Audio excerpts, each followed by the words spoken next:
প্রিয় দেশবাসী, ভাই ও বোনেরা, বিদেশে অবস্থানরত বাংলাদেশি ভাই ও বোনেরা, আসসালামু আলাইকুম রহমতুল্লাহ। আশা করি আপনারা সকলেই আল্লাহর মেহেরবানিতে ভালো আছেন এবং সুস্থ আছেন। আজ আমি আপনাদের সামনে এসেছি কোনো গতানুগতিক রাজনৈতিক ভাষণ দেওয়ার জন্য নয়। আজ আমি একেবারে মনের ভেতরের কিছু কথা আপনাদের সাথে ভাগাভাগি করতে চাই, যে কথাগুলো একজন জেএনজি, একজন যুবক আর আমাদের প্রজন্ম সবার সাথে সম্পৃক্ত। একজন মুসলমানের জন্য যেমন, তেমনি আমাদের দেশের অন্য ধর্মের সকল ভাই বোনদের জন্য। প্রিয় দেশবাসী, আজ আমি এখানে যাদের কারণে কথা বলছি, সেই জুলাইয়ের মহান শহীদদের রুহের মাগফিরাত কামনা করছি। একই সাথে মহান মুক্তিযুদ্ধের শহীদদেরও গভীর শ্রদ্ধাভরে স্মরণ করছি। জুলাইয়ের রক্তক্ষয়ী সংগ্রামে এখনও বহু মানুষ আহত আছেন। আমি তাদের দ্রুত আরোগ্য ও সুস্থতা কামনা করছি। জুলাই হয়েছিল কারণ আমাদের দেশ, আমরা একত্রিত হয়েছিলাম। জুলাইতে রাস্তায় নেমেছিল আমাদের তরুণরা, রাস্তায় নেমেছিল আমাদের প্রিয় মা বোনেরা, নারীরা, রাস্তায় নেমেছিল শ্রমিক, কৃষক, সর্বস্তরের ভাইয়েরা এবং সকল মেহনতি মানুষেরা। ফেসিবাদ বিরোধী বিভিন্ন রাজনৈতিক দলের নেতাকর্মীরাও তখন আমরা একাকার হয়েছিলাম। শিক্ষক ও প্রকৌশলী, ডাক্তার সহ বিভিন্ন শ্রেণী পেশার মানুষ তখন রাস্তায় নেমে এসেছিলেন। দেশপ্রেমিক সশস্ত্র বাহিনীর সদস্যরাও সে সময় অত্যন্ত প্রশংসনীয় এবং দায়িত্বপূর্ণ ভূমিকা পালন করেছেন। আমরা জুলাই আর চাই না। আমরা চাই এমন বাংলাদেশ যেখানে আর কোনো দিন জনগণকে রাস্তায় নামতে হবে না। আমাদের বুঝতে হবে জুলাই কেন হয়েছিল।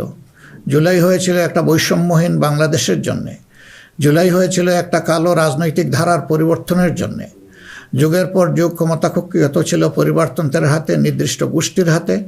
সেখান থেকে মুক্তির জন্য, বিশেষ করে 2009 সাল থেকে জাতির উপর এমন এক শাসক গোষ্ঠী চেপে বসে, যারা মানবাধিকার, ভোটাধিকার সহ সকল গণতান্ত্রিক অধিকার কেড়ে নেয় এবং গণতান্ত্রিক প্রতিষ্ঠানগুলোকে ধ্বংস করে ফেলে।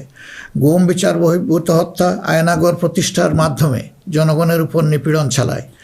2014, 18 ও 24-এর পরপর 3টি জাতীয় নির্বাচনের নামে তামাশার মাধ্যমে আমাদের ভোটের অধিকার হরণ করা হয়।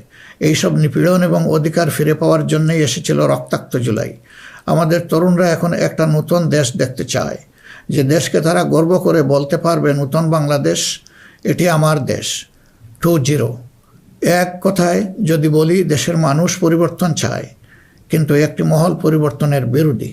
কারণ পরিবর্তন হলেই তাদের অপকর্মের পথ বন্ধ হবে, মানুষের অধিকার কেড়ে নেওয়ার সুযোগ থাকবে না। এই সংস্কৃতি বদলানোর সাহস সবার থাকে না। ক্ষমতাবানদের বিরুদ্ধে রুখে দাঁড়ানোর হিম্মত সবার হয় না। এই হিম্মত দেখিয়েছে আবরার ফাহাদ, আবু সাইদ মুগ্ধ, উসমান হাদি এবং তাদের সহযোদ্ধারা। তাদের রক্তের শপথ নিয়ে নতুন প্রজন্মের লক্ষ লক্ষ সাহসী সন্তান আজ এই পরিবর্তনের জন্য প্রস্তুত। এই দেশ আমাদের সময়ের এই সাহসী সন্তানদের হাতেই তুলে দিতে চাই। কারণ বাংলাদেশের ভবিষ্যৎ এই তরুণরাই রচনা করবে। এই তরুণরা পরিশ্রমী, তরুণরা সাহসী, তারা মেধাবী। এই তরুণরাই পরিবর্তনকে ভালোবাসে। তরুণরা নতুনকে আলিঙ্গন করে, সত্য বলতে দ্বিধাবোধ করে না, প্রযুক্তি বুঝে এবং সামনে এগিয়ে নিয়ে যেতে জানে। তারাই পারবে নতুন বাংলাদেশ গড়ে দিতে। আমরা তোমাদের হাত ধরতে চাই। জুলাইয়ের মতো কাঁধে কাঁধ মিলিয়ে দেশ গড়ার কাজে সঙ্গী হতে চাই। প্রচলিত ধারা বদলাতে চাই। দেশটা বিভেদ এবং বিভাজনের রাজনীতি থেকে মুক্ত করতে চাই। মানুষের জীবনে শান্তি ফিরে আসুক, এটি আমাদের প্রয়াস, এই আমাদের চাওয়া। সবাইকে নিয়ে ঐক্যের বাংলাদেশ গড়তে চাই। এমন বাংলাদেশ যেখানে কেবল পারিবারিক পরিচয়ে কেউ দেশের চালকের আসনে বসতে পারবে না। এমন বাংলাদেশ যেখানে রাষ্ট্র হবে সবার, সরকার হবে জনগণের। প্রিয় দেশবাসী, জনগণ চায় একটু নিরাপত্তা, সুশাসন আর ইনসাফ। তাই আগামীর বাংলাদেশকে এসব অঙ্গীকার এবং মূল্যবোধের আলোকে সাজাতে চাই। রাষ্ট্রের মৌলিক কিছু সংস্কারের লক্ষ্যে জুলাই বিপ্লব পরবর্তী সরকার কিছু পদক্ষেপ গ্রহণ করেছিল, কিন্তু তা সম্পূর্ণ বাস্তবায়িত হয়নি। এই বাস্তবায়ন সম্ভব হবে আগামীতে যে গণভোট, সেই গণভোটে আমরা যদি আমাদের মূল্যবান ভোট দিয়ে হা বলি, তাহলে সংস্কার প্রক্রিয়া তার পূর্ণতা পাবে ইনশাআল্লাহ। আমরা এই জন্যেই জনগণকে বলবো যে গণভোটে হা বলুন এবং সংস্কারতে আলিঙ্গন করুন। আমাদের সন্তানদের স্বপ্ন পূরণে আপনিও গুরুত্বপূর্ণ অংশীদার হন। নতুন বাংলাদেশের আকাঙ্ক্ষার আলোকে আমাদের পরিকল্পনা, কর্মসূচি, অঙ্গীকার আপনাদের নিকট স্পষ্ট করার চেষ্টা করেছি। বাংলাদেশে আমরাই প্রথম পলিসি সামিটের মাধ্যমে রাষ্ট্র পরিচালনার নীতি কৌশল জনগণের সামনে তুলে ধরেছি। আমাদের নির্বাচনী ইশতেহারে এর প্রতিফলন রয়েছে। এই প্রক্রিয়ায় অনেকেই আমাদেরকে সহযোগিতা করেছেন, তাদের প্রতি আমরা কৃতজ্ঞ। এছাড়াও আমরা সমাজের বিভিন্ন শ্রেণী পেশার মানুষের সাথে কথা বলেছি, বসেছি এবং তাদের মূল্যবান মতামত পরামর্শ আমরা গ্রহণ করেছি।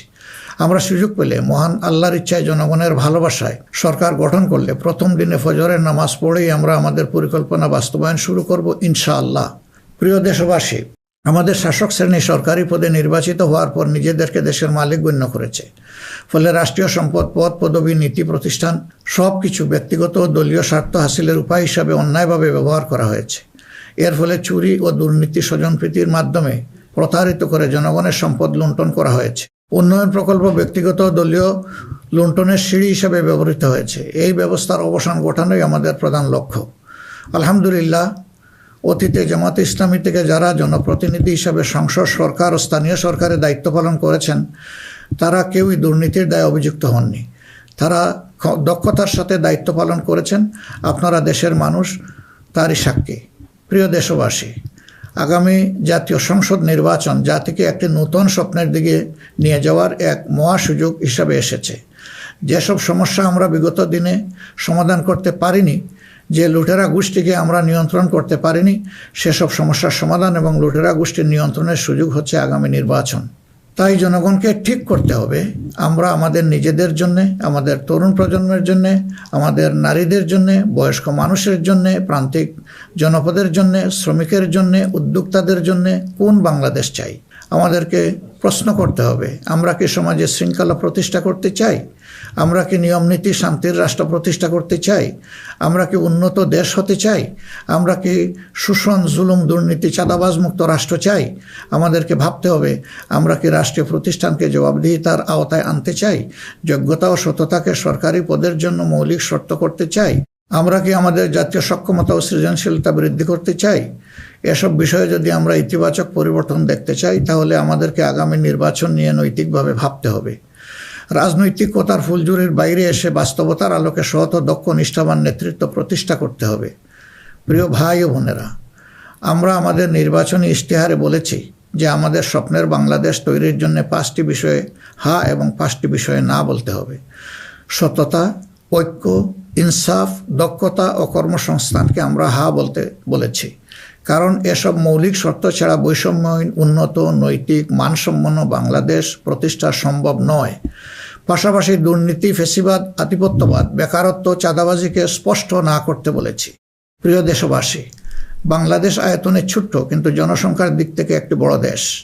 এই জনসংখ্যাকে অনেকে সমস্যা হিসেবে বিবেচনা করলেও আমরা মনে করি এটি আল্লাহর নিয়ামত এবং এক বড় সম্পদ। তাই আমাদের জনসংখ্যাকে জনশক্তিতে রূপান্তর করতে হলে নীতি এবং নৈতিকতা ভিত্তিক রাজনীতির বিকল্প নেই। সমাজে নীতি, নৈতিকতা, শৃঙ্খলা, জবাবদিহিতা প্রতিষ্ঠা করা ছাড়া কোনো জাতি এগোতে পারেনি, আমাদের পক্ষে অসম্ভব না। যে সমাজে নারীর মর্যাদা রক্ষা করতে পারে না, সেই সমাজ কখনো সমৃদ্ধ হতে পারে না। আমরা ক্ষমতায় এলে নারীরা কেবল ঘরের ভেতরে নয়, সমাজের মূলধারার নেতৃত্বে থাকবেন সগৌরবে। কর্পোরেট জগৎ থেকে রাজনীতি, সবখানে তাদের মেধার মূল্যায়ন হবে কোনো বৈষম্য ছাড়াই। আমরা এমন এক দেশ গড়ার প্রতিশ্রুতি দিচ্ছি যেখানে কোনো মা, বোনকে, মেয়েকে নিরাপত্তাহীনতায় ভুগতে হবে না। আপনাদের অধিকার রক্ষার লড়াইয়ে আমাদের সঙ্গে হন। একটি উন্নত ও আধুনিক দেশ গড়ার কারিগর হিসাবে আমাদের নির্বাচিত করুন। প্রিয় দেশবাসী, আমরা মনে করি সমাজে ন্যায় বিচার ও ইনসাফ প্রতিষ্ঠা করতে হলে সকলকে মর্যাদা দিতে হবে এবং সকলের মানবাধিকার সুরক্ষা করতে হবে। সকল পরিচয় নির্বিশেষে আমরা অঙ্গীকার ব্যক্ত করছি যে একটি মানবিক উন্নত দেশ গড়ার জন্য দলমত নির্বিশেষে সকলের মান, ইজ্জত, অধিকারের সুরক্ষা দিব ইনশাআল্লাহ। এই বাংলাদেশ মুসলমান, হিন্দু, বৌদ্ধ, খ্রিস্টান সবার। কেউ ভয়ের সংস্কৃতির মধ্যে বাস করবে না। যদি কেউ ধর্মীয় পরিচয়ের ভিত্তিতে আঘাত করার চেষ্টা করে, আমরা অতীতের মতো ভবিষ্যতেও তা প্রতিরোধ করব। প্রিয় দেশবাসী, আমাদের প্রত্যাশার বাংলাদেশ গড়তে হলে 3টি জায়গায় আমাদেরকে বিশেষ গুরুত্ব দিতে হবে। একটি হচ্ছে শিক্ষায় সংস্কার। শিক্ষা হতে হবে নৈতিকতা ভিত্তিক এবং সেটা হতে হবে টেক বেসড। এখনকার দুনিয়া সারাই প্রযুক্তিভিত্তিক শিক্ষার উপর নির্ভরশীল। আমরা সেই শিক্ষা থেকে বঞ্চিত। আমাদের সন্তানদের হাতকে আমরা দক্ষ কারিগরের হাত হিসেবে গড়ে তুলতে চাই এবং তাদের হাতে হাতে আমরা কাজ দিতে চাই। আমরা কোনো বেকার ভাতা তাদেরকে তুলে দিতে চাই না। দ্বিতীয় জায়গাটা হচ্ছে বিচারাঙ্গন। ন্যায় বিচার সমাজের প্রতিষ্ঠা হলেই কেবল আমরা আমাদের প্রত্যাশার বাংলাদেশ গড়তে পারব। অন্যথায় দুঃশাসন এবং দুর্নীতির কণ্ঠ রোধ করা মোটেই সম্ভব হবে না। অতএব বিচার বিভাগকে আমূল ঢেলে সাজাতে হবে। সেখানে অবশ্যই সৎ, দক্ষ এবং কমিটেড যে সমস্ত লোকেরা আছেন তাদেরকেই বিচারের আসনে বসাতে হবে। তৃতীয় জায়গাটা হচ্ছে আমাদের অর্থনীতি। এই ভঙ্গুর অর্থনীতি নিয়ে দেশকে আগানো সম্ভব নয়। সুতরাং অর্থনীতিতে ব্যাপক সংস্কার সাধন করতে হবে। বিশেষ করে ব্যাংকিং সেক্টর এবং অপ্রাতিষ্ঠানিক যে সমস্ত খাত রয়েছে সেই জায়গাগুলোতেও আমাদেরকে প্রাতিষ্ঠানিক ও অপ্রাতিষ্ঠানিক খাতে আমাদেরকে হাত দিতে হবে। আমাদের ব্যবসাকে করতে হবে বিনিয়োগ বান্ধব। বিনিয়োগ বান্ধব হলেই দেশে কর্মসংস্থান তৈরি হবে এবং আমাদের বেকারত্ব দূর হবে। এই তিনটা জায়গায় আমাদের গুরুত্ব দেওয়া ছাড়া কোনো উপায় নেই। আমরা আশা করব দেশবাসী আমাদেরকে তাদের মূল্যবান ভোটের আমানত সমঝে দিয়ে আমাদের দেশকে প্রত্যাশার আলোকে গড়ে তোলার ক্ষেত্রে আমাদেরকে সহযোগিতা করবেন। সম্মানিত উলামায়ে কেরাম, একাধিক ধর্মের এ দেশ মুসলমানগণ সংখ্যাগরিষ্ঠ। তাই মুসলমান হিসাবে এটি আমাদের দায়িত্ব যে সমাজে ন্যায় বিচার ইনসাফ প্রতিষ্ঠা করা এবং সকলকে সুরক্ষা দেওয়া। এগুলো ইসলামের শাশ্বত আদর্শ। সকল মানুষের মৌলিক অধিকার নিশ্চিত করা আমাদের কর্তব্য। আল্লাহ তাআলা স্পষ্টত বলেছেন, ইন্নাল্লাহা ইয়া'মুরুকুম বিল আদলি ওয়াল ইহসান ওয়া ইতা'i যিল কুরবা ওয়া ইয়ানহা আনিল ফাহশাই ওয়াল মুনকারি ওয়াল বাগ।